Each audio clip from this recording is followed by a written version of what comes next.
What's up, everybody? Welcome to the Granger Smith Podcast.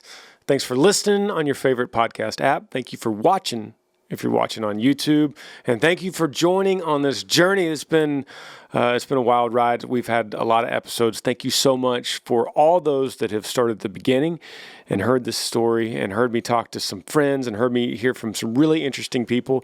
And if you're brand new, well, thanks. Thanks for listening. This is such a crazy time, such a wild time in the music business without a major tour going on. So there's so many other things that we have frying in different pans all over the countertop here. I want to tell you some of the ways you can keep up with this. Of course, a lot of you guys know the Smiths. You could follow us, me and my family, on the Smiths YouTube channel, on the Smith YouTube page.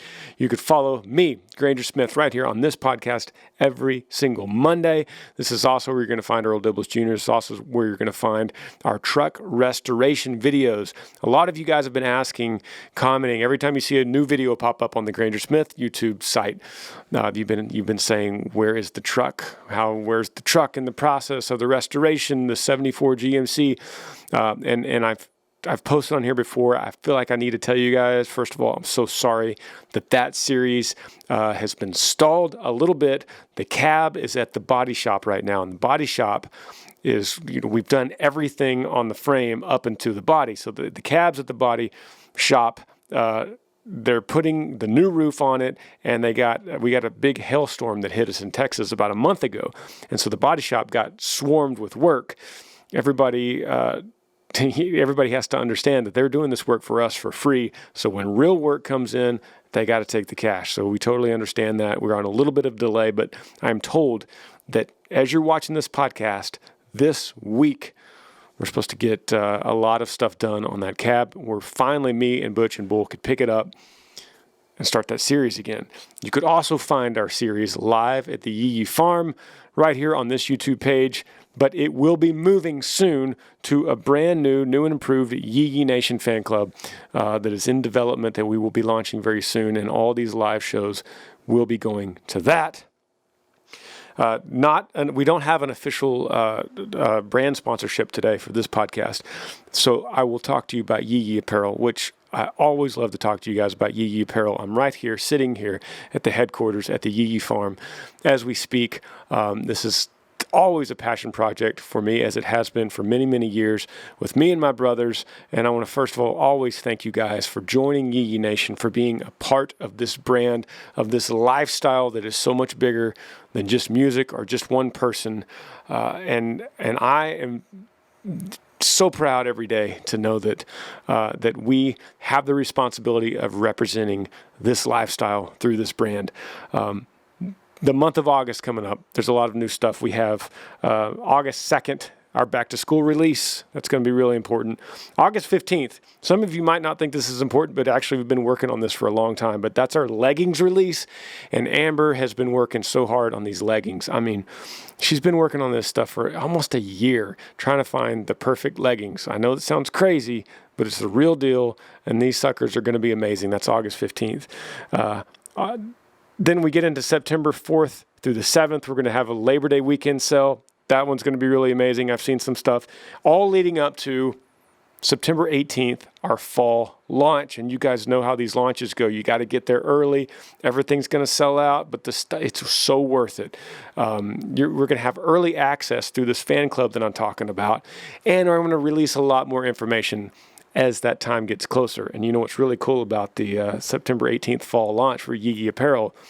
What's really cool is the next week, my brand new album is going to come out, September 25th. A lot more that you need to know about that, and that will be coming soon. Today, this is a great chat, a great friend of mine, one of the pioneers in Texas country music, one of the guys that many times has been called the king of Texas country music, and he has lived life to the fullest, and he has lived a life worthy of you guys hearing his story, because he's had a lot of love, a lot of loss, and a lot of redemption. So without further ado, I want to introduce you guys to Mr. Josh Abbott. Welcome to the Granger Smith Podcast.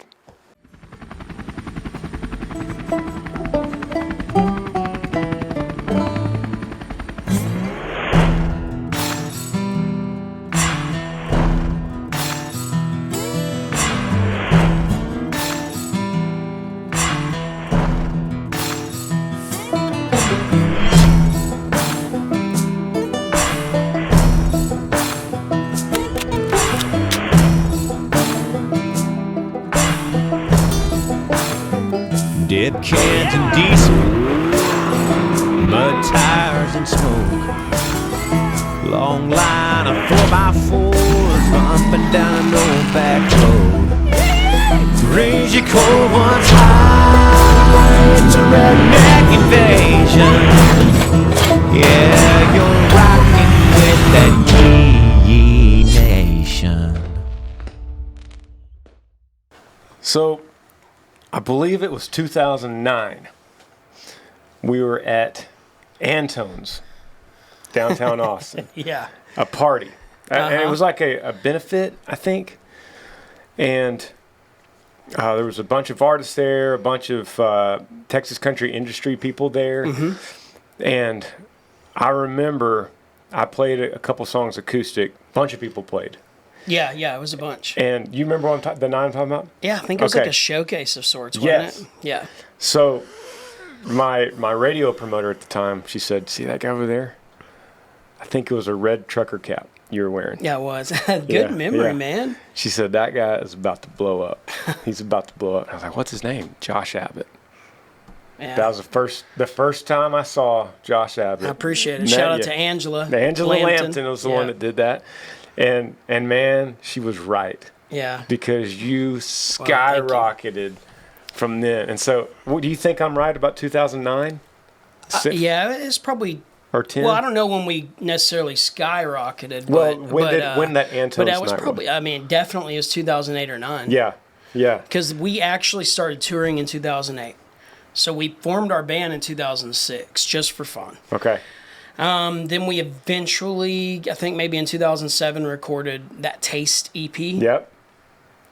And it just caught so much fire in Lubbock that we were like, okay, we're onto something here. So literally in January of 2008, I dropped out of grad school and I didn't really sign any paperwork, but I essentially orally signed an agreement to be booked by Bruce Kalmick, who's now our manager. And KB Talent, so right? I'll never forget it. I mean, literally, we started in January 2008 in terms of like making it. So we hired Angela to push songs on the radio. Yeah. I don't even know if we hired her at that point. It might have been a few months down the road. She was definitely, if not then, she was definitely in talks with you. Yeah. She was great. She was a huge supporter and believer in the music, and really got a lot of Texas radio to play it. And so when we were just nobody. I mean, 10 years since we met, at least. Yeah, man. Yeah. I mean, you know what's funny is that you reflect on that memory, and I remember that show. I also remember, I also remember on that show, I'm pretty sure our fiddle player, Preston, he had like really slippery boots, and that stage was really slick, and I think he slipped and fell on it. I'm not 100% sure if that was the show. But the show I remember meeting you guys at too way long ago is we played a show in Tyler together. Yeah. And I mean, there was like 75 people there maybe. Or you were already on your way then. Maybe, but I mean, because same for you. But it was I wasn't. I remember it was a weekday night. I think it was like a Wednesday night. Yep. The only thing I remember about that venue was the big red curtain that they had that would kind of dramatically open up for everyone to watch you. And they opened it, and I'm like, oh yeah, baby, there's gonna be a lot of people out there, and there just wasn't. We just weren't in a position to sell tickets yet. I will say though, I remember that show very well too, and the reason I know you were skyrocketing it, first of all, you had a bus, and there was a time when like it was a very defined position if you had a bus, and when you played, everyone rushed the stage. Yeah. It might have been 70. I think it's more than 70. It might have been $150. Sure. But they all rushed the stage, and it was like, wow, this guy's a real deal. And I don't know. But I think before we dive into this stuff, we need to take care of, probably for the listeners here, we probably need to define Texas country. Yeah, sure. Because as you know, when both of us started venturing out of Texas, that was always a question. Either you got it and you knew it, or you just said, well, what is Texas country? Right. This is like a big question. So, and I know that it's defined differently, but how do you, Josh Abbott, the one who has seen, I could say that you are top 5 ever of all artists that have experienced the extreme presence of what Texas country has to offer. So how do you define it? Well, I appreciate the compliment. I definitely think we accomplished a lot more than I thought we would. It's music that speaks to our culture. I almost think of Texas country as the same way you would if you found out if you go to Europe and you found out they had their own kind of music scene over there, or some other specific place, right? Because, we sing about these locations in Texas. And even if we're not like name dropping rivers and that whole kind of like stereotypical cheesy quote unquote thing, but there's just something about like our culture, the way we are raised down here, right? Yeah. I mean, it's just very different as a whole compared to a lot of the rest of the country. There's a very strong sense of pride. Yeah. I caution on the word nationalism because that just seems to be like so grossly interpreted these days, and I don't want anyone to think I'm referring to like Nazis or anything, but what I mean is Texas, we think of ourselves as a nation. Yeah. We're our own country. Texas nationalism. Yeah. That's fair enough. So there's no stigma I against just that. think, we have our own music scene. We have our own scene of music that people support, and it's just very uniquely different than anywhere else in the country. I mean, I think the Seattle, Portland, that kind of northwest coast rock scene is probably, maybe as close as it gets to kind of mimicking what we do. Yeah. You could even argue like the southeastern kind of style, the Georgia style, and even a little bit of that, southern rock.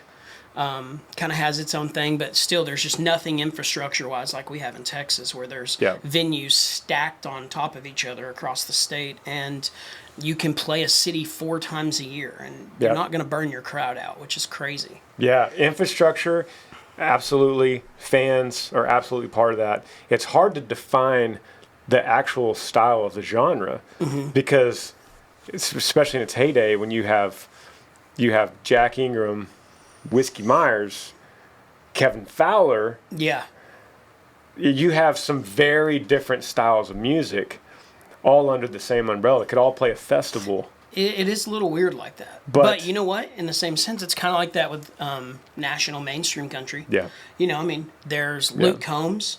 Yeah. And there's Miranda Lambert, and there's Carrie Underwood, and there's Carly Pierce, and, there's Florida Georgia Line, and there's a whole spectrum of music that kind of gets put under the same umbrella. So it's almost the same in Texas, I think. There's some different styles. Yeah, there's more singer-songwriter guys. There's more rock bands. Then you got your honky-tonk cowboy hat wearing, fiddle playing bands, and I don't know. We fall in there somewhere. You could tour in the state of Texas, and you specifically could put on Jab Fest. Specifically in Lubbock. And how many tickets would you sell average on a Jab Fest in Lubbock, Texas? This was supposed to be year 10. I say supposed to be because I really don't think that we'll be able to have a Jab Fest. I understand that. I'm hoping I'm wrong. But we've had it 9 years, and I'm pretty sure we've sold out the Saturday night starting in year 3 every year. How many tickets is that? It's a little over 7,000. And then we added a Friday night show a few years ago, and we've sold it out a couple times. But we don't play both nights. We did one time. And I honestly didn't enjoy playing 2 nights in a row because I just kind of wanted to hang. So now we just have it to where we have other bands headline the Friday night, and I'm off. I just get to hang and visit with them and friends and family, so that when Saturday comes around and it's a show day, I'm not distracted by all that stuff. But it's been great. That's just an unbelievable number. 7,000 hard tickets. Blows people away, especially from the mainstream national. It's unbelievable. People that are listening to this, that are your fans from across the country, or they might not even know who I am, right? And because of this podcast, they'll discover me. And for them to hear that we have venues where we put 5,000 plus people in there, they're probably like, "What the?" Yeah. Oh yeah. Who? And that's that's going back to what we talked about originally. That's what makes Texas music so unique. Yeah, we could have a chart system with number one songs. Yeah. Selling merch. I mean, I learned merch from Texas Country. Agreed. I mean, far beyond anyone I've ever seen. It's funny. Hold on. Let me when I've been asked this question before about what's the difference between Texas country and mainstream country, I'm like, you know what? Honestly, we don't put our faces on our shirts. Yeah. And we just talked about this off camera. I've never seen a Texas country artist put their face like on a shirt, like a tour shirt, and sell it at shows. Yeah. But every mainstream artist does it. And I have no idea why there's a difference. I don't either. Except for when we first started to open up for national acts. And our merch, we'd have like 10 times the merch. Yes. They would, we would be a nobody. Yeah, we had 20 shirts. They couldn't understand it. And the other tour managers would be saying, "Hey, you got to limit your merch. Yeah. This is crazy. You got to take some of your Can't have lights the down. openers. Those grids are way too high." Looks like Old Navy setup over here. I know, right? But we learned that partly because that was just a big part of our income. Yeah. And Donahue taught me that early on. That's one of the things I learned quick from Fowler him. taught me. Donahue and Watson, man. And got to throw Fowler in there because for sure that all dude guys. he would take me as a nobody opening act and bring me over to the merch table at the end of the night. Mm-hmm. And then as this endless line of people were coming to take a picture or get something signed, he would say, "Did you meet Granger?" Yeah. And you know what, man? A lot of artists do that. Yeah. And I think that's another thing that separates us because, first of all, just the act of signing. Yeah. How many country artists on the national mainstream charts sign autographs after shows? Yeah. And I'm not critiquing that because for some of them that would be a really horrible experience for them, right? They get done playing to a huge show and they go out there to sign autographs and they're there for 5 hours, Yeah. And then what people don't understand is that's not really fair to the venue and the staff who've been there all day long. And now, if you sign autographs for hours and hours and hours, it's cool for the fans, but all those people that work there, it's not really cool for them. And they hated it when we go to Nebraska or Iowa, and the bouncers would hate it. So you have to learn that balance. But that's a big difference, I think, between the two scenes as well. Is just I think we just have a closer relationship with fans. I mean, because, we're all from Texas, right? Yeah. Most of us. So it's kind of like, your fans probably are friends with someone you went to high school or college with. Yeah. At least early on. Yeah. Or, even as I've been around now for a little bit, but now, I meet people all the time who, hey, I moved next door to your old roommate from college. And so there's just a real kind of closeness to that, the proximity feels really close. Whereas, you're not going to find that in mainstream quite as much because you're looking at the country as opposed to the state. Yeah, there's a feeling in the crowd in a Texas country concert. There's a feeling that, hey, I want to do that. I could do that. Mm-hmm. I could make a CD. It's literally what I said. Start a band and do that. It's literally what I said when I went and watched. So take me to that moment. So I was already playing guitar. Started playing guitar probably around 2021. Not the year, the age. It was a long time ago. And I started writing songs maybe in 2004, 3, somewhere in there, And I was going to the Blue Light in Lubbock because I was going to Texas Tech. And, Wade Bowen was obviously, he was the guy everybody listened to because he was a Tech alumni. He was just older than me by a couple of years. So everybody loved Wade. And then all of a sudden through that, I started hearing about Randy Rogers Band and Eli Young Band. And, I mean, we would listen to their CD at the pre-party. And we'd all roll up there together. We'd pay our $10 or whatever, $7 to get in. Yep. And we'd watch these bands. And I remember just feeling so just, what's the word I'm looking, infatuated, just inspired by, there's this little stage and there's this band that looks like they're having the time of their life and they're playing their own songs. Yeah. I've never heard any of them until a friend of mine gave me this CD and said, you should listen to this. Yep. And, I would always be like, well, how come they're not on the radio? And it's like, it's a different thing you'll learn, And because for me growing up, even though I grew up in Lubbock, Texas country was not it wasn't a thing that was played on the radio like it is today. Yes. Now it's very normalized, but back then you never heard it on the radio. So I was like, who are these guys? Which makes it even more cool. And so I remember I was at a Randy Rogers show one night at Blue Light, and I just remember being like, I can do this. I could totally be that guy. Like I'm an okay singer, and I'm an okay writer. And looking back now, it's both. There's a mixture of being naive and maybe cocky in those statements, but I'd like to think it was just more confidence. I was just like, I can totally do that. So I started writing songs, put together the band with my fraternity brothers, and we just started playing Blue Light once a week. And I won't lie about it. I mean, I think part of the reason we caught some success early on, if I'm being humble about it, is we were all in a fraternity, right? Mm-hmm. And specifically my bass player at the time, shout out Neil Huey, he was pretty popular in our fraternity, and a lot of people just loved Neil. So we would go play Blue Light on Tuesday, Wednesday night. Am I talking close enough to the mic here? I think you'll be all right. Okay, I didn't know. But yeah, they are pretty directional.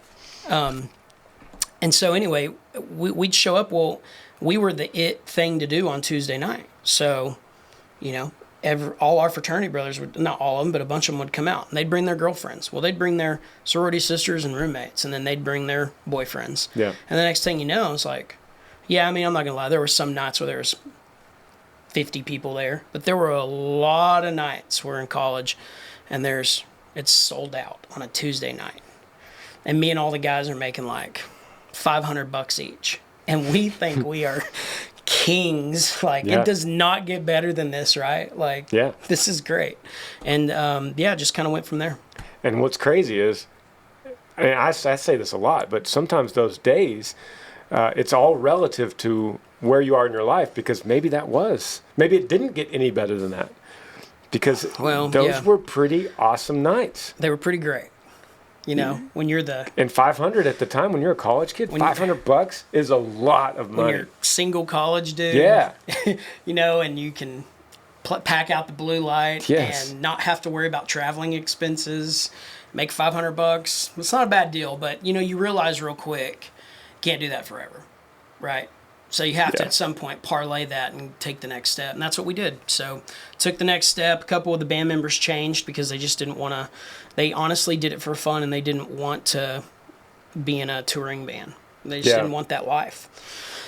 And so me and the banjo player stuck it out. We found Preston on the fiddle, and we found Eddie on the drums, and literally the four of us have been, worked together since 2008. It's a hard thing at the beginning, finding guys that you say, hey, we got a gig on Friday. I know you have a job, but we got to leave at like 2 p.m. Yeah. And they're like, man, I can't get off till 5. I know. And eventually you got to say, you can't be in this band anymore. Yeah. And what's funny you say that is, so again, I was in grad school. The rest of the band was all in college except for, I think Eddie, our drummer, he had already finished his music, his 2-year program at South Plains Music School. And so Preston was in school in Amarillo at West Texas A&M, or Kenton Canyon, just outside of Amarillo. And so I was like, he's such a great fiddle player and a fun dude to hang with. And I love the kid. We'll adjust on his schedule. So we set it up to where Thursdays, we had to play within 3 hours of Lubbock max. Sure. So we would never take a gig past that. So luckily for us in the Texas scene in Lubbock, we would play Amarillo, Midland, Odessa, San Angelo, Abilene, Wichita Falls, or Lubbock. Yeah. That's what we'd play on Thursday night. And then from there, we'd route it, right? And we'd go to Dallas, Fort Worth, Hill Country, San Antonio, Austin. And then on Saturday, we might venture to East Texas, Corpus, Houston, and then Sunday, the long drive all the way back to Lubbock. And that's what we did for a couple years, living out there. And then we all finally kind of moved and relocated in 2010. When things were hopping. A little bit, yeah. Things were hopping a little bit. in the spring of 2010 is when She's Like Texas came out, which was kind of that's what changed the game for us, because not only did we have that song She's Like Texas, which has become just kind of a massive regional success story. Changed your life. It changed my life. And then we followed that up with the duet I did with an unknown artist at the time named Casey Musgraves. Mm-hmm. And the music video is pretty wild, isn't it? For everybody listening that doesn't know, Granger and his wife are in the music video. And I don't want to give away the plot because it's actually like a little controversial. It was all your idea. It was. You've always had really good ideas about music videos. But y'all's makeout scene is still, that's top notch. That's, you know what I mean? It's underrated because we were never a big band at that time, so it never got the attention it deserved. But that's a cool music video, and I appreciate you being in it. Of course, man. Fun fact: Amber was pregnant with London. Yeah. On that shoot, not right. Showing yet. So then she's 8 now. So that's. I just remember being like, I knew it was your wife, but I was like, if we're I can't tell the story because I don't want to ruin the plot for the video. But she was like, she did not, she was like, she didn't want to kiss me, and I was like. Well, look, I don't blame you. It's fine. I totally get it. I'm not near as good looking as your husband. But we're just acting here, right? Like, this doesn't have to be real. And she kissed me on the cheek, and it worked for the video. Because really, it didn't need to be any more than that. So if you're watching on YouTube, we'll link that music video at the top of the description so you can see it. Tears in my eyes right now. That's funny. Yeah, amazing memories. So where do you think, go back to Texas country, where do you think it came from? This thing that became so huge and so regional and so accessible to a young musician and so appealing to a fan that had a lot of state nationalism. And it wasn't just Texas. I mean, Oklahoma jumped on board. Sure. Arkansas jumped on board. Louisiana jumped on board. New Mexico did. So Oklahoma more so. Yeah. I mean, I would almost argue they have something different than what's Texas country. We all get looped in together, Texas country, red dirt country. I think there's two very distinct sounds and approaches. So where did all of this come from? Well, that's a great question, and while I don't pretend to be a historian, I would say you take a look at, like, I hope I'm using this word correctly, the epistemology, the way we view the world, right? I think that's what that means. Yeah, okay, yeah. And so in Texas, again, we have, we come from descendants of people who, want Texas to be their own country again, right? So there's that very independent sense among us, so it creates this pride. And we're a big state. Yeah. So that allows for... Geography helps, for sure. Yeah, for a lot of area to kind of sing about and cover. And, honestly, I just think some Do you know who started it? There's always been... I don't, but I think there's always been some sort of disdain for the mainstream radio, which is so funny because, I listen to old country from the 70s and 80s, and I'm like, I love this. Yeah. But at the time, the guys who were in the Texas country scene, they knocked on it. Yeah. Terry Allen, he's got a song called The Flatland Farmer, who talks about this farmer out in the middle of the country who never got famous, but he can outplay any Nashville star. Yep. And we actually covered that song on one of our records. But anyway, so I don't know. I don't want to get too wordy here. I'm not a historian. I bet there are some guys that probably have a better understanding of maybe who started it and how it dominoed here. I mean, I can recite you a bunch of names, especially from the Lubbock area, going all the way back to like the Flatlanders and even before them. Yeah. But the word of mouth is just, it's unreal how that worked, because this was before really social media at all. And it was word of mouth that was taking these concerts. Like, for instance, I was in College Station, early 2000s, and I remember seeing Pat Green. Corey Mora was opening at Shadow Canyon, old club there, right there on the University. And it was just packed. I mean, slam packed. And everyone knew all the words, including me. Everyone had the record, including me. Yeah. And then Corey starts the show. Everyone knew all the words, and everyone had the record.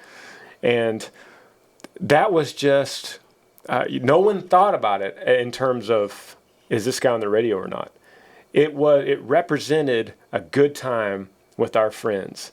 And Pat sang about he was the background music to all of our fun parties that we had. And so was Corey in the year 2000. And that became the soundtrack to our lives then. And I think there's something attractive about the unknown, right? Like moths to a flame. There's something about that, because in the process of discovery with music, I mean, don't you even still, to this day, you might listen to a band who has one song and you're like, oh my God, I love them. I got to share this, right? Yeah. And you want to be the guy to share it with your friends and be like, y'all got to listen to this because I think this is going to blow up. This is huge. Yeah. I still do it all the You're time. really good at that. And, well, your social media platform has always partly been really helping younger artists. I love doing it, and I think if I was going to have a job in the music industry besides being a singer, it'd be A&R, because I've just always had some sort of natural ability to see a star, even when they weren't necessarily shining bright at the time. But to me, it's always like, you see a star, you know it. You know what I mean? Yeah. Everyone knew you were super talented. You just had to get out of the Texas country scene and sign a record deal and crush it, And seriously, hats off to you, because you've accomplished so much. Well, my record deal came way later. So did yours. Yeah. We didn't sign a record deal till 2015. Really? And it's crazy the stuff that happened before that. It's crazy to think that was all brought on by the infrastructure of Texas country. For sure. I remember you did you did an interview years ago, and you talked about how the Texas country scene was kind of like it was almost like the minors that would prepare for the majors. That was a notorious quote. You know what, though? I didn't think that you were necessarily wrong. I think that just some people in Texas kind of took it wrong because, again, no one wants to feel inferior to any other genre or any other state. Yeah. But I totally got what you meant. Yeah. What you meant by that was it trained you to visit radio. It trained you to get your band and crew and infrastructure set. And it trained you in a way that, when you signed your record deal and you started touring nationally and being on big tours with all these other huge artists, you were way more prepared for that than, let's say, the normal act who had moved out to Nashville, signed a record deal, had the first song on the radio, and then got put on a tour. Yeah. And they had no clue how to tour as a band. Oh, man, absolutely. They have no clue what they're doing with their merch. Absolutely. And I totally got what you meant by it. So just know, I remember you texted, so fans should know this.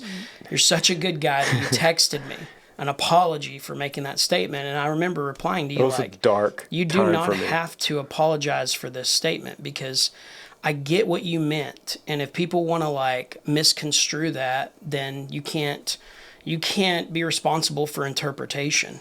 You just can be responsible for intent. I want to take a quick break on here, and then I'll tell you what I said in the interview that became notorious.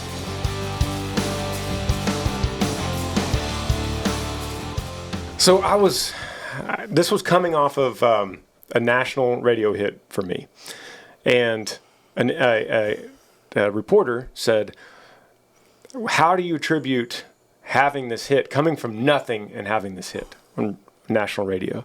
And I said, well, it came from Texas country. Mm-hmm. And he said, well, what does Texas country mean to you? And I said, man, it's everything to me. It taught me everything I know. It taught me, just like you said, it taught me how to make my first radio call, how to walk into a radio station and say, here's me and here's my band and here's my song.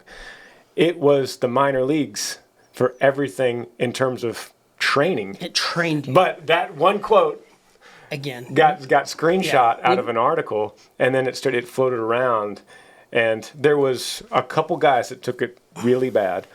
A lot of guys probably were neutral on it, and a couple of guys actually defended me. I talked to all of them, all of the above. I talked to everybody, because I know you did. When that came out, it crushed me. Because I thought, here I am thinking, I'm trying to pay homage to the only reason I'm actually standing on this stage. Yeah. And the whole thing collapsed underneath me. Again, I'm not trying to be prophetic, but again, you cannot be responsible for interpretation. You have to be responsible for intent. Your intent was pure. And anyone that knows you knows that. So if anybody wants to misconstrue it and be an asshole, they can be an asshole. Yeah. Yeah, and I stand to this day saying I'm nothing in my music career without Texas country and the infrastructure that it taught me, the grind that it taught me, the resilience and persistence that it taught me through a lot of times at the midnight rodeos when we were having a really bad night and no one was there. And I got back in the van and decided to go do it again. Yep. And a lot of national acts that sign a record deal right out of the gate, they don't ever have that opportunity. They don't do that. They never do that because, first of all, they're shielded. Their booking agency and label won't let them go put themselves out there and be vulnerable and show up and play to nobody. It's not their fault, to their credit. They didn't have what me and you had. Right. They hunker down, they visit radio, they get a hit, then they go on tour, and then they open for somebody who's big, so you're naturally in front of crowds. And then you get a false reading on how you're doing. For sure. There's acts that will go for years never headlining their own show. I'm not even at a club. I know. They spend years on the road with somebody big, and they think, I think things are pretty good. I think the crowd loves me. And then they go out for the first time at Cotton Eye Joe's or whatever in Knoxville, and no one comes, and they cannot understand it. And so then they think they need to rethink their whole sound and everything they do. Yeah, and they think they have to pander and play a bunch of covers. Yeah, exactly. Right? Like, you know what? I mean, hey, let's, we don't want them to be bored tonight, so let's play 10 covers. Or you're going to play 20 songs, you play 10 covers.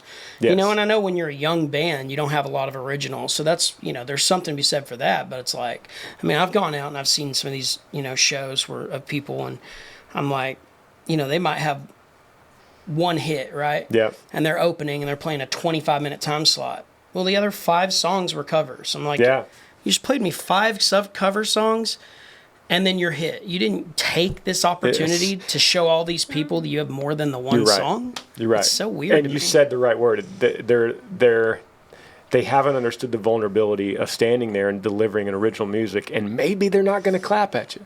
Maybe they're going to go to the bathroom or go get a drink. And that is really, that kind of rejection is really hard to get used to. One of our I wish my band was in here with me because we laugh about these stories all the time. One of our first gigs, when, again, we signed with Bruce, he puts us out on the road. God bless Bruce, but at the time, he was still very young and green in his career, right? Yep. So he's doing the best he can. He books us. I think we were getting like $500 or $600 to play a steakhouse in Madisonville. Mm-hmm. I always remember that. So we go there, we get like free food, and so that alone is kind of worth it, right, for a bunch of young dudes. And so we set up and play. There's only like 3 people there listening to us, and I kid you not, at one point, I don't think anyone was in there except for the waiter pushing the broom across the floor in front of us, like cleaning. And I was like, okay, we have to have a little more pride than this, Yeah. I mean, we may be nobodies, but we're not doing any good playing to nobody. Like we have to get in front of people. So then my whole philosophy flipped to, I'm going to open for everybody and anybody. And I don't care if it pays $50, $500 or $0. Yep. I want to be in front of a crowd. You know what I mean? Yep. My goal as a young artist was I want to open, and I want people leaving talking about the opener. Yeah. So I would just fire up my guys every night. We're bringing it tonight. Every night we're bringing it. And, it works when you're a young band and you're a new band, and there's an infectious energy to that. Yeah, absolutely. You are the first music artist I've had on this podcast. Really? You're the first. I'm honored. You're the first. So, we're getting some good conversation. And I've told a lot of stories on here about music and about those early days. Mm-hmm. But you're the first artist that's backing these stories up with me. I'm honored. Thanks, buddy. Of course, man. So outside of Texas country, you've also, over the last decade, you've made it through being, essentially the king of the genre. Maybe. We had our moment for a couple years, I think, that we were. It's hard to, I use that. I think you were. I use that term king very cautiously because, people like who they like, and there's a lot of big popular bands. But I do think that, in Texas country, there's been a torch that's been passed, and it's kind of gone from Pat to Ragweed maybe, and then to Randy, obviously. And I think, we carried that torch for a couple years of kind of being the it band in Texas. And man, what a time. I wish I could relive those days in a way. I wish I could relive that success and moment with my life now, if that makes sense. Yeah. Because, I have a wife and 2 now your kids, and I life would is approach good. it a lot differently. And so I was going to say, over that course of time, being the king of Texas country, you also experienced the same highs and lows that any major celebrity would go through in such high demand. And you lived your life out in the open, partly because you had to, because you were in such a huge spotlight. But I watched you go through highs and lows in front of everyone.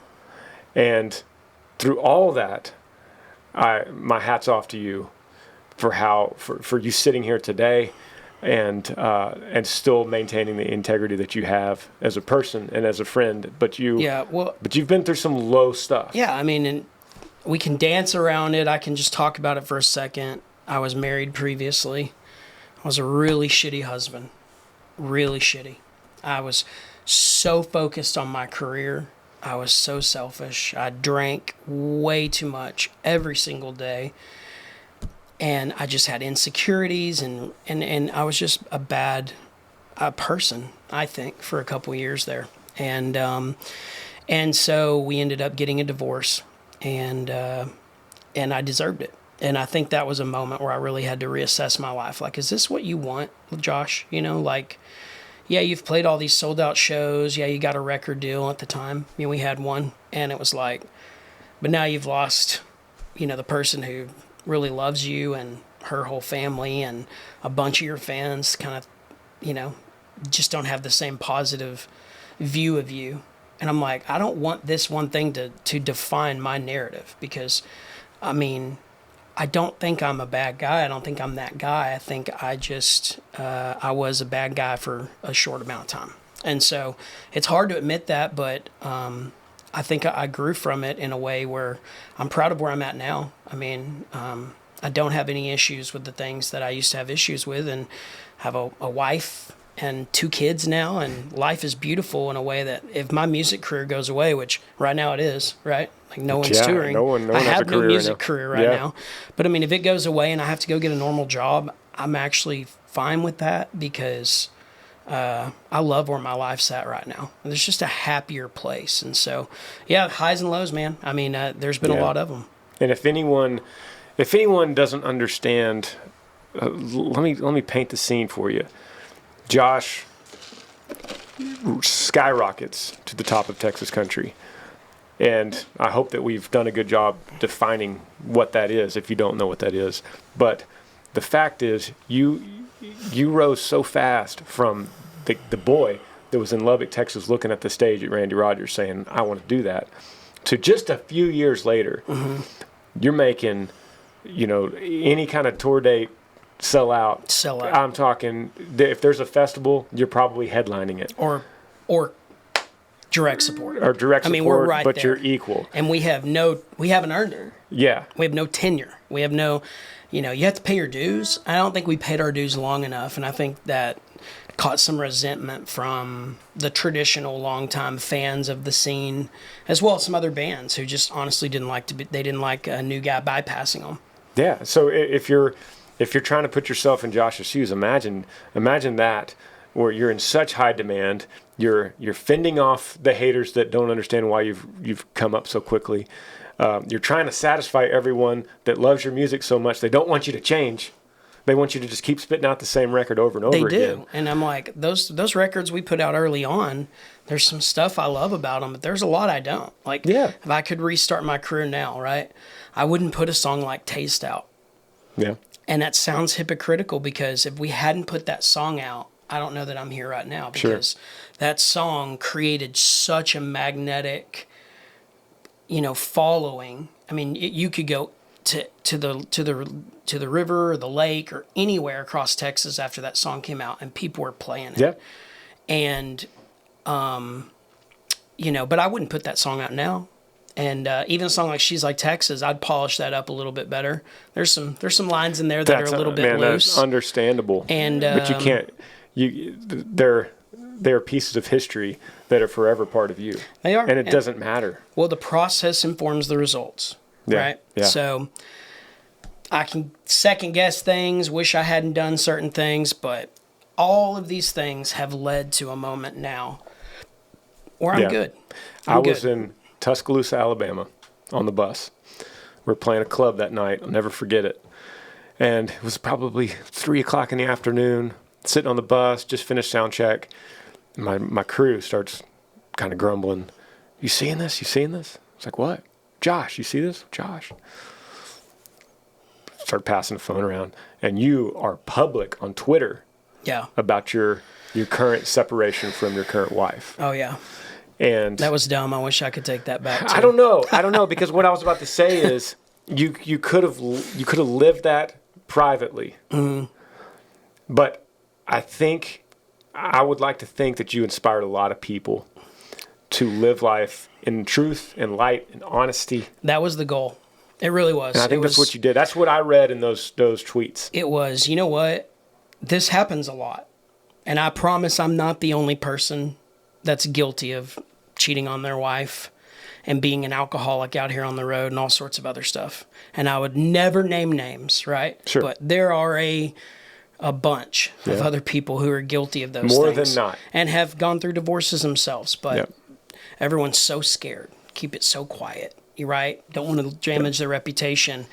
And I think that was just a moment for me where I was just over the fakeness and was like, I used this celebrity path. I use the word celebrity pretty loosely, but you know what I mean. The being in the limelight, being in no, that's a real word. Being on the radio, word. You know, I mean, I'm not saying there's different levels of celebrity. You can't backpedal but any of that, man. You can't. But but if I the way I felt about it was, if I was gonna use that path and trajectory of kind of getting my music out there, being on the radio and playing shows and being the guy, it would be really, disingenuous, fraudulent, whatever you want to call it, for me to not admit my failures too. Like, this can't just be a narcissistic praise everything I do, which is, I'm so over the narcissism that I see on a daily basis on social media from other artists. But, and I'm guilty of it too. And we're all guilty. There's a balance of self-promotion and narcissism. Yeah, because we are still a product, but at the same time, you got to be real. You got to be real. And I wanted to be real with people. You played a show that night too, didn't you? I did. Because it was like a Saturday. I played with Randy. Opened for Randy in Wichita, Kansas. And he immediately after I posted, I'm on the bus, I'm in the back, I'm bawling. And he comes over there and he literally just walks to the back lounge and just sits next to me, gives me a hug. It was like, hey, buddy, I wish you would have talked to me before you posted this. He encouraged me to, probably the smartest thing in the world would be to delete it and try to cover up a little, bit and save some face. But it was too late, and I wasn't thinking, I was just in a really bad spot. I just knew my life was crumbling. We were on the record label for a couple years at that moment. We still hadn't had a single to radio. Here it is, my life's falling apart. And it's like Johnny Cash moment for me, and Walk the Line, where you reach that point where it's like, okay, you better get your shit together, dude. And so I'd like to think that since then I got my shit together. You definitely have. As you mentioned now, beautiful wife, 2 beautiful children. And so looking back on that tweet, does it not feel like that's part of your life and you needed to live that? But you know what? There's also a part of me, I wince, I cringe at the idea of my daughter talking to me about it one day. Yeah. Dad, how could you do that? Why were you such a bad husband to your first wife? And you still have a long time to plan out that answer. Is, I almost feel like I carry a scarlet letter on me. I don't anymore, but for years I did. In fact, when we released Front Row Seat album, I almost made the album cover an A, and it for Abbott, but also right the scarlet letter. So,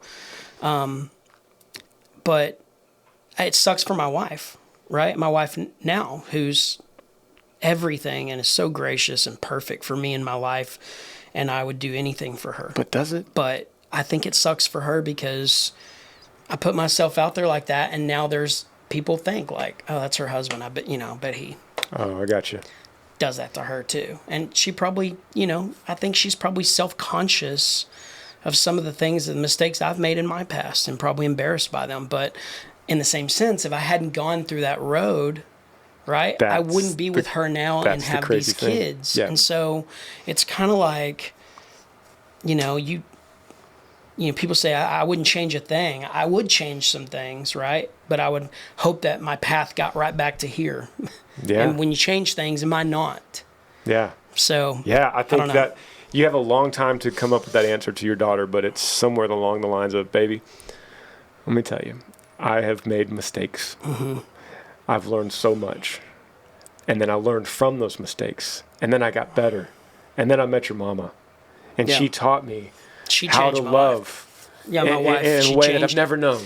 And then you were born. Mm-hmm. And then I looked into your eyes for the first time, and you taught me a new kind of love that I didn't think I was capable of having. Agreed. All because of my broken past. I bawled my eyes out when my daughter was born. The moment I got to hold her, I was crying. Same for my son too, but really, he'll listen to this one day and be like, "What the hell, Dad?" More for my daughter, because I just I get it. After going through everything I went through, I didn't think that I would have a family. I was like, oh, that ship sailed, right? I'm just going to be the single bachelor guy for the rest of my life, probably. And maybe if I get married one day, I'll just marry someone who already has kids, right? So having a daughter in that way was just, it just changed everything for me.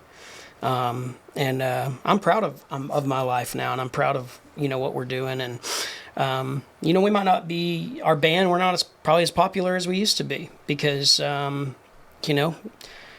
you're the it band, it only lasts so long, right?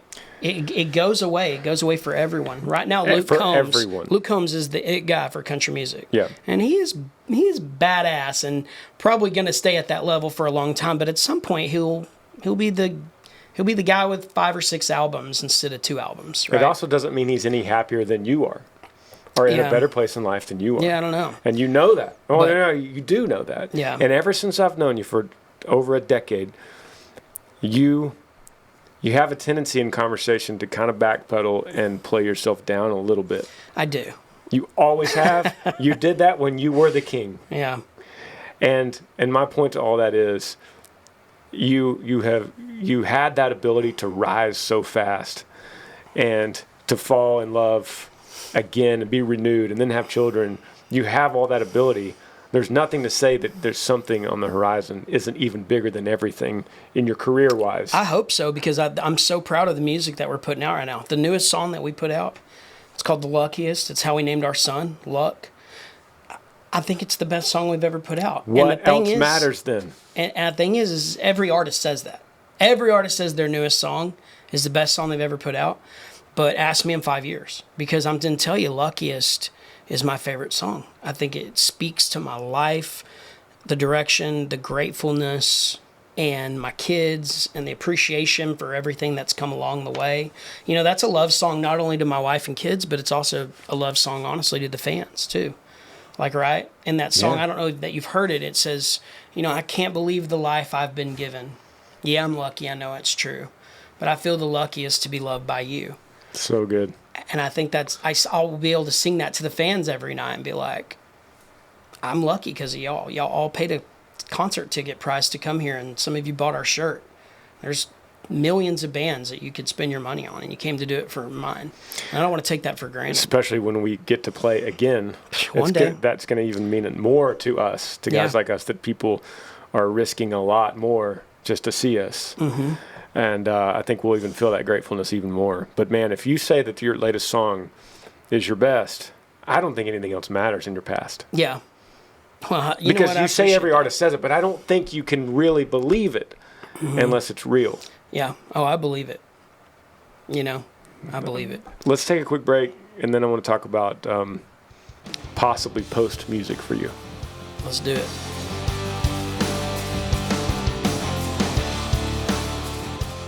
So, politics. Yeah. Let's talk. You knew I had to go here. Yeah, everybody sees that. I'm probably post more about politics than a lot of other artists, I would say. So do you have aspirations in the political world? I'll say this. Yes. Yeah. Even ever since I was in college, I thought I wanted to be in politics, but I didn't know that I wanted to be the politician. When I got out of college, between college and grad school, I actually worked on a political campaign, on a representative campaign, and I realized real quick I did not want to be on the political team unless I was the politician. Just a lot of grinding for not a lot of pay, and kind of saw the trajectory of that. And I never wanted to move to Washington, D.C. anyway. So I was just kind of quickly like, yeah, if I'm ever going to be in politics, I'm going to stick to Texas, and I'll cross that road down the line. But obviously I've been focused on my career for the last, like I said, we started touring, making it serious in 2008. So 12 years now. Yeah. Been doing it for 14, but I think I'm at a point now where it's an interesting, and I've had talks with Governor Abbott and Senator Cornyn and some other elected officials, and they all know that I'm 50% serious about maybe running for governor one day. So Texas could see another Governor Abbott? They could, yeah. But I won't run against Governor Abbott now. Well, what did he say, by the way? When you talked to him about it? He thinks it's great. Obviously, what's he going to say? No, Josh, you would hate this job. No, he's like, if you're called to do it, and he's like, I don't know if it was him that said it or Cornyn or someone else, but they're all kind of like, the general consensus is, normally when you're going to be in politics, you really have to work your way up to get that name recognition to be able to climb the ladder, right? It's where you got to start local, small, you get bigger. He's like, you've spent the last 12 years getting name recognition on radio all across Texas. You have more name recognition than a lot of politicians do. Yeah. So, if you ran, you already have that going for you. So it's about, wanting to accept the challenges that come with, running for politics and then obviously being elected. So I do entertain the idea. My wife is very against it. Really? Very. So I won't run unless she gives me her blessing. And I don't know if she will, because I think she's, we have kids, and I think she doesn't want to see my name and some of the things I've done in the past drug out again all across the newspapers, which it's not like it's not like I had a DWI or murdered someone or anything, but just being a country music singer and kind of going through the stuff I've gone through, she's just afraid. There might be a picture that leaks of me smoking pot. There might be, some stories that come out that aren't flattering, right? Because they were so long ago. But that's what we do. That's what our society does in elections and politics. It's nasty, and it's find the dirt, even though that has nothing to do with someone's ability to, actually, create policy and understand it and work with others. But that's what politics is. And so, anyway, long-winded answer. I do want to run one day, but only if my wife will let me. So going back to the tweet that we talked about, when I was in Tuscaloosa and you're in Wichita, that makes more sense, though, to look back and go, I've had some problems. Well, there's no skeletons, right? Right, there's no skeletons. No one's going to come up and go, I know something about Josh you guys don't know. Yeah, I'd be like, tell me. Yeah. Because you've been very public, What's and funny I think that's a good thing. I do still hear stories sometimes about me, and they're completely wrong. Yeah. There's not even 1% accuracy to them. And it blows my mind because I have people be mad about something they've heard from, and it wasn't even true. Like, I'll give you an example. A buddy of mine was eating... I think he had a Josh Abbott shirt. He's a good friend of mine, and he was eating at like a Mexican food restaurant in New Braunfels or something like that. And it was either the waitress or the bartender or something was like, you like Josh Abbott Band? And he was like, yeah, I like his music. Yeah, well, and she was like, F that guy. And he's like, why you say that? And she's like, I heard he's got a kid in Abilene that he never accepted or sees and doesn't want anything to do with. And I honestly died laughing because I was like, this is just not true. So he found out the name of the person who's claiming this, right? And, I looked her up on like Instagram or Facebook or something like that. And I was like, I never even met this person, much less created a child with them. I don't even think I've ever talked to this person unless it was at a meet and greet. So, anyway, that I probably shouldn't have even told that story. Child in Abilene. My wife would be like, babe, why do you tell these stories? Sounds like a new song, A Child in Abilene. Oh, no, I'm not writing that. But it's just funny because, again, you hear stories and, we live in a society where we accept truth immediately, right? Truth bias. We read something in a tweet, it's true because someone said it. Yep. And that makes no sense because there's no credibility to a lot of that stuff. But that's the world we live in. And so, headlines and X amount of characters and short fragments, they do damage. And so, again, I want to run for office. I think I'd be great at it because I am a Republican, but I have some Democratic views in terms of like social views, and I think it's time that the Republican Party gets past the antiquated, narratives of being against homosexuality and there's a problem with having these other things. Everything on the ticket has to be one ideology. Yeah, and that's a huge problem. And that is a huge problem because if you don't cater to that, you'll lose your base. Yeah. But it's like, well, that's not what I believe. So I'm like, if I ever ran, I'd be like, yeah, I'm a Republican because I'm for small government. I'm for, I don't want the national government coming in here and telling Texas how to handle itself. Yeah. Texas can handle itself just fine. But in the same sense, like let's put casinos on the coast. That's a good idea. How many dollars leave this state and go to New Mexico, Oklahoma, or Louisiana? How many? Billions, right? Yeah. Go across the border to those places. Now, Vegas, you don't really count because that's a destination, but how many people drive across the Texas border to go gamble in these other states? It's very true. And what if we had some casinos in Texas? And what if it was, what if there was like a tax on it, on those casinos? And, people that are against it say, well, yeah, but you don't understand what it decimates, what it does to the communities. I'm like, well, let's let the communities vote on it. Because some of them may be so hungry for economic prosperity that they say, maybe we can manage this responsibly as citizens and police ourselves and not fall victim to some of the entrapments, so to speak, that occur with, with a casino being in your city. So legalize marijuana. I mean, why does Texas have to be so behind on it? I mean, there's so many states that already done it. It doesn't mean people have to do it. And it doesn't mean that we have to just full-blown, like, hey, any amount is fine, smoke as much as you want. Like, there's still a lot of rules around it, right? Like, don't operate a vehicle, you can only have X amount and so forth. And it's been proven so many times that it's way easier on yourself than alcohol. Yeah. But alcohol is very legal. Gay marriage, homosexual marriage, what everybody uses different terms, right? But why do I care if they get married?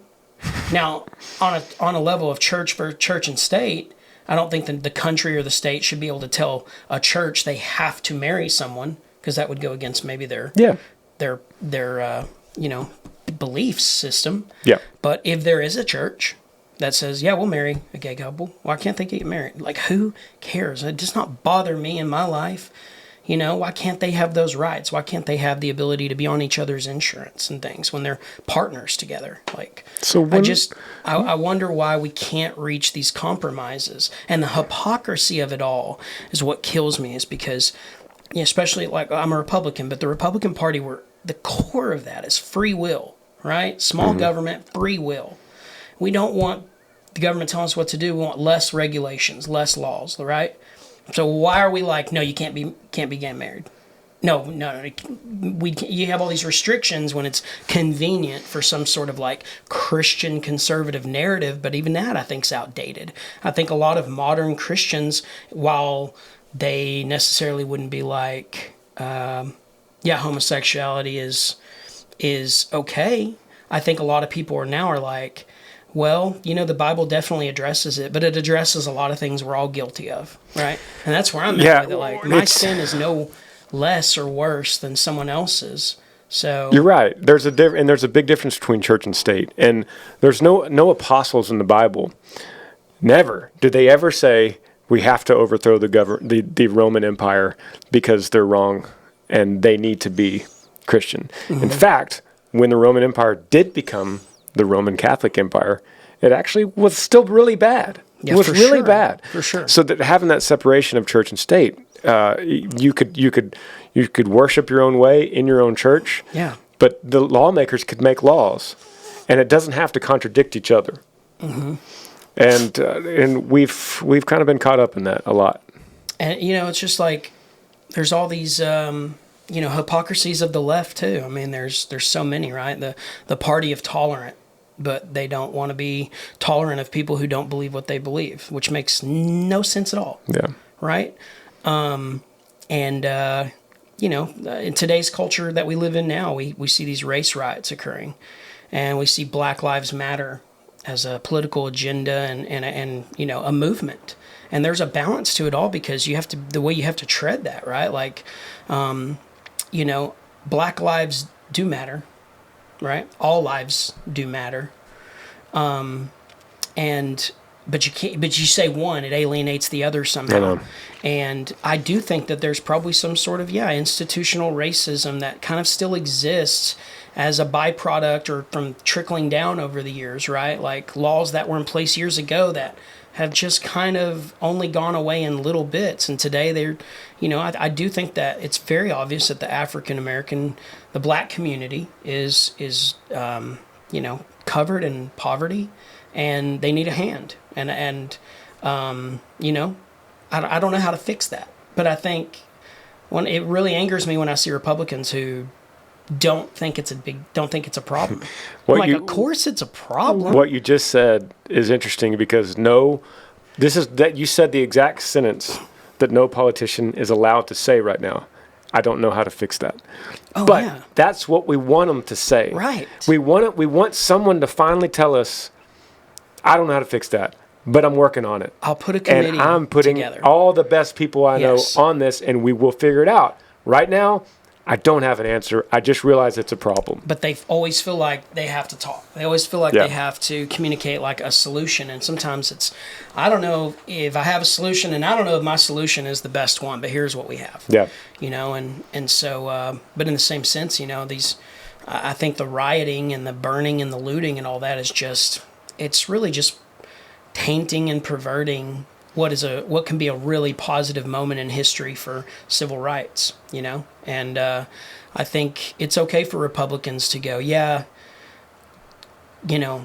clearly there's some sort of reason that African American men are being killed at the rates that they are by police officers. And I know that I'm getting into such deep stuff, right?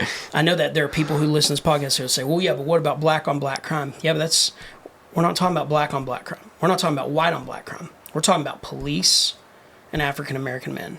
And there is some sort of weird correlation there. And I think we have to address that, But in the same sense, I don't personally feel like I can go out there and post and tag Black Lives Matter, because even though, yes, those three words aligned together, yes, for sure they do, but it's become a political movement. Yeah. And that political movement accepts dollars, and it becomes a PAC and donates money to, candidates across the country that I might not support. And I don't want to be bullied into supporting something that I don't want to support. So, if you act one way, you're racist. If you act another way, you're not. And I just think the whole thing is bullshit. I think, why can we not just look at this from a lens of common sense and agree that, there's some truth to both sides, and let's find the real truth in the middle. So what's a reasonable timeline? Your wife willing that we could see Josh Abbott on a ticket one day? I don't know. I mean, 10 years? 15 years? If she told me I could run in 2022 and Governor Abbott wasn't going to run for re-election, I would run. I just don't want to run against Governor Abbott because, we have to share the same last name. First of all, it'd be just very confusing, I think, right? For voters. It really would be. Yeah. And I like Governor Abbott. And he's in a weird spot right now because the whole world is looking at him because Texas, opened up, quote unquote, too soon. And we saw COVID rates spike up again. And then he had to come in and do something he didn't want to do. And that was shut the state back down. Yeah. So it's like he's damned if you do, damned if he doesn't. Yeah. Like he's got both sides mad at him because he hasn't done it, quote unquote, the right way. And I'm like, he's in a no-win spot. Let's all show him some grace. This is an unprecedented time in history. Like, this is weird. The most developed country, developed nation, developed in this time of the world, and we're undergoing this weird pandemic that, really sets us back to, times decades ago, right? Yeah. Like, I feel like we're living in the 90s again, where every meal's at home and no one travels and goes out. And anyway, I'm rambling now, but you asked about if I would run. I'd run in 2022. Could be soon.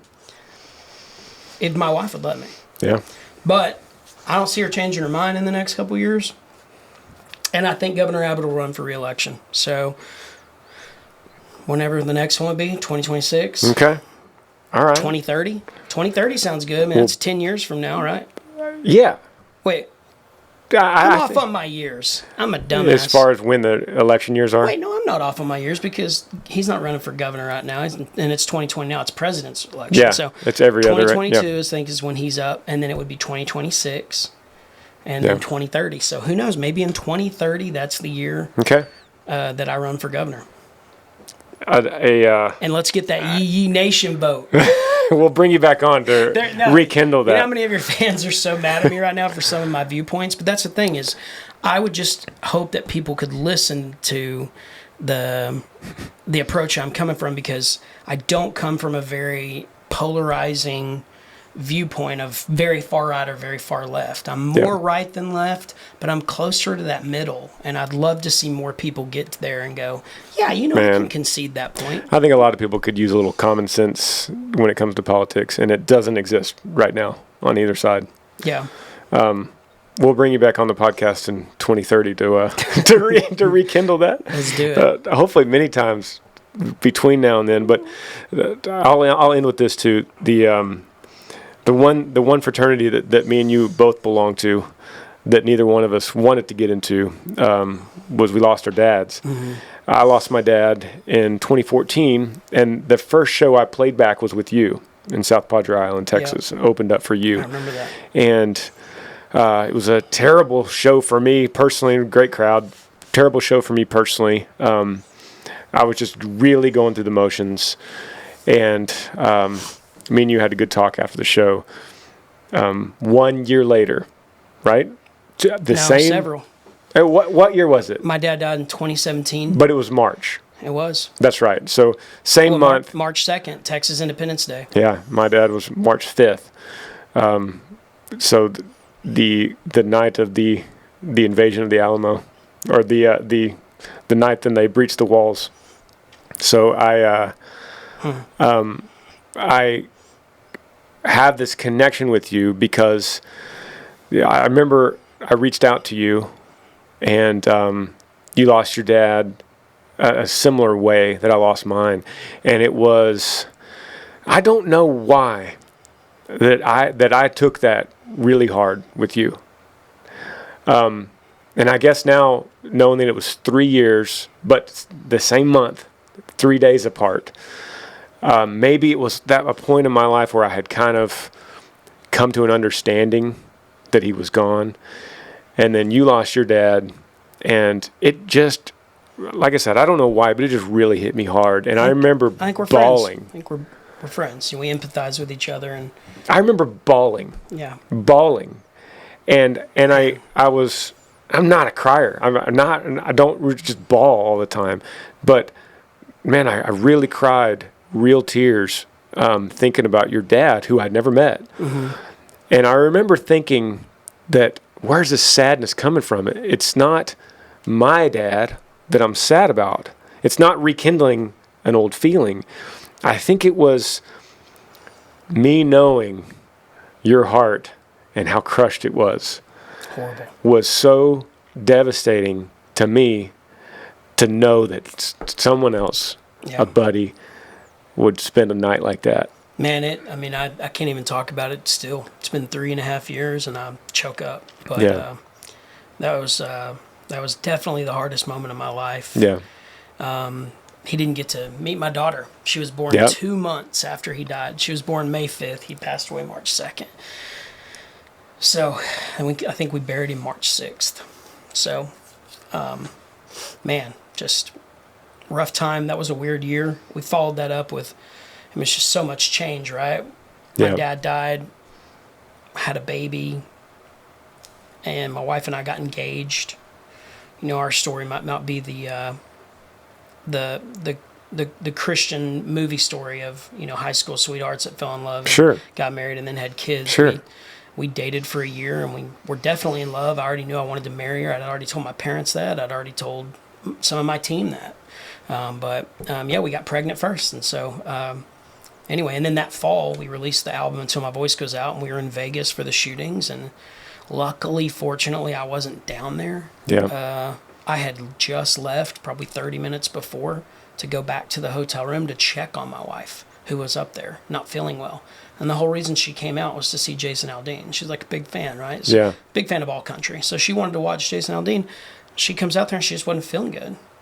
So she stayed in the hotel.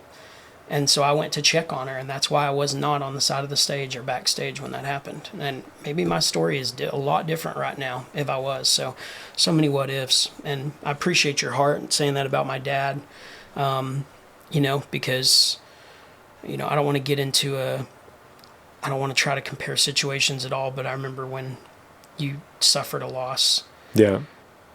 I bawled. Once again, we were kind of connected with that too, because we had seen each other a few days before, and you took a picture of me and Riv and texted it to me. Yeah. And my wife and I cry several times. Our hearts broke. That was one of the last pics. Yeah. That I have of me and him. You took it at Lone Star Jam. And we have, I don't want to end like on this kind of note, but me and you have a really intertwined history. Yeah. Some highs and some really lows, and I like to think that we're not even halfway done with our history. Me and you together, and I appreciate you driving over here for this podcast, and I hope that we get to do it. It's my first musical artist. I hope we get to do it many more times. I'm down anytime. Yeah, appreciate you, brother.